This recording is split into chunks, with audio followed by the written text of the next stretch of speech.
নারায়ণগঞ্জের রূপগঞ্জে সরকারি ও সড়ক বিভাগের জমি দখলের অভিযোগ উঠেছে এক যুবদল নেতার বিরুদ্ধে। দলীয় কার্যালয় নির্মাণের কথা বলে রাতের আঁধারে বালু ফেলে জমি দখলে নেওয়া হয়েছে বলে দাবি স্থানীয়দের। শুধু জমি দখল নয়, মাছের ঘের দখল, বাজার কমিটি নিয়ে নৈরাজ্য ও চাঁদাবাজি সহ নানা অভিযোগ রয়েছে তার বিরুদ্ধে।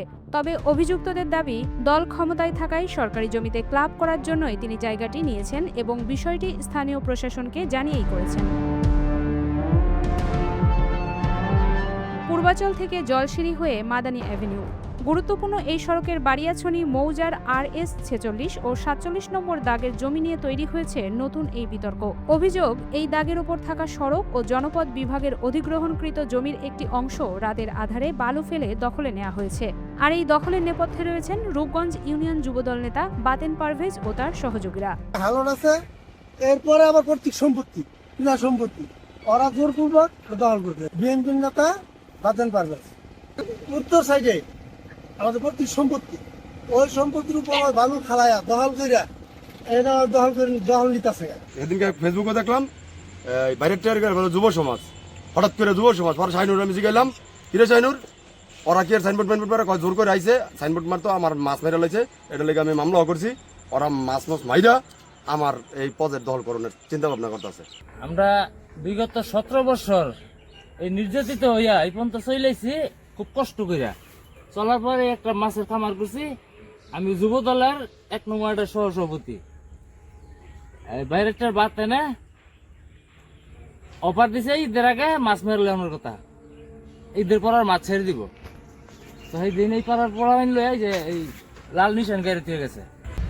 বাতেন কু একটা লোক অন্য বাতেনে বলতেছে যে লেক যদি করতে হয় এই তো তোর এই লেক ছেড়ে দিতে দিব, কি লেক ছেড়ে দিতে দিব, এখন তুই লেক আমি পদক করতেছি এলাকার মানুষ রে লেক দিয়ে দিতে দিব। তো আমি কিছু এলাকার মানুষ আমি লেক দিয়ে দিব।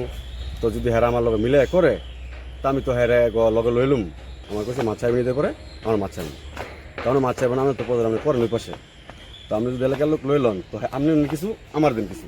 তাই এখন হেরা করতেছে আমারে তুই লেগে তুলে জায়গা যদি না উঠে যাস তো 2 লাখ টাকা দিতে হবে আমারে। কেবল জমি দখলের অভিযোগে শেষ নয়, বাতেন পারভেজের বিরুদ্ধে ইছাপুরে বাজারে চাঁদাবাজি, বাজার কমিটি নিয়ে বিরোধ ও নৈরাজ্য সৃষ্টি, স্থানীয়দের মাছের ঘের দখল এবং চালের ডিলারশিপের মাধ্যমে সরকারি চাল নিয়ে অনিয়মের অভিযোগও তুলেছেন স্থানীয়দের কেউ কেউ। যদিও তার বিরুদ্ধে ওঠা অভিযোগ অস্বীকার করেন বাতেন পারভেজ। একটা ক্লাব হবে, দলীয় ক্লাব, বুঝছো? এই এর মধ্যে জায়গাটা ওইখানে আপনারা ক্লাব করেছেন, দলীয় ক্লাব করেছেন।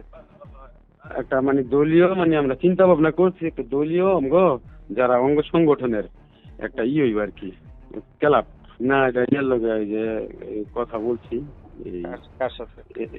স্টুডেন্টের সাথে কথা বলছি, পরে এই ইউনিসের লগে কথা কইছি। এটা ক্লাব করতে বহুত টাকা পয়সা লাগে না, মুখ ডাক্তার হয়ে যাবো গা, বুঝো নাই? একটা ক্লাবের খরচ আছে না, মানে যে ক্লাব করার মানে একটা ছিল আর কি, যে এলা টাকা পয়সার ব্যাপার, বুঝো নাই? এদিকে সরকারি জমি দখলের বিষয়ে প্রশাসনের বক্তব্য ভিন্ন। অভিযোগ পাওয়ার পরই ঘটনাস্থল পরিদর্শন করা হয়েছে বলে জানিয়েছে উপজেলা ভূমি প্রশাসন। ধন্যবাদ। আমরা যখনই অভিযোগটি পেয়েছি তাৎক্ষণিকভাবে আমরা এখানে সংশ্লিষ্ট যিনি ইউনিয়ন ভূমি সহকারী কর্মকর্তা আছে উনি পরিদর্শনে গিয়েছেন। আমরা জিনিসটি দেখছি যে আসলে জায়গাটি কি অধিগ্রহণকৃত জায়গা নাকি সরকারি খাস কোনো হালট ছিল। যদি অধিগ্রহণকৃত জায়গা হয়ে থাকে সেক্ষেত্রে সংশ্লিষ্ট যে প্রতিষ্ঠান আছে সেই প্রতিষ্ঠান যদি আমাদের কাছে ম্যাজিস্ট্রেরিয়াল সাহায্য চায় আমরা অবশ্যই সেখানে উচ্ছেদ অভিযান পরিচালনা করব। আর আমাদের সরকারি হালট হলে আমরা আইনগত প্রক্রিয়ায় সেখানে যেন কোনো স্থাপনা হতে না পারে সেই ব্যবস্থা নিব। স্থানীয়দের বক্তব্য, মালিকানা যাচাই ও সরকারি প্রক্রিয়া শেষ হওয়ার আগেই কিভাবে রাতের আধারে সেখানে বালু ফেলে দখল নেওয়া হলো। না ভাই, এসব বিষয়ে অবগত নাই। দলীয় কে কোন ইউনিয়নে কি করতেছে বুঝুন, বলে তোলায় না, বুঝুন নাই? দলীয় আমার লোক আছে যারা এমপি আছে, কোন দলীয় লোকের যাতে কোনো ধরনের কোনো অন্যায় কাজ না করে এর বিরুদ্ধে তো নেই, সমস্যা নাই। যদি এই ধরনের কাজ করে তাহলে তার বিরুদ্ধে তো সাংগঠনিক ব্যবস্থা নেওয়া হবে। হ্যাঁ, এগুলো নিউজ হয়েছিল, ওগুলো আবার মিটমাট হয়েছে আর কি, ধারা করতে। এখন ক্লাবের বিষয়টা দেখি আমরা খোঁজ খবর নেয়া। হ্যাঁ হ্যাঁ, দলের যে বুঝুন নাই।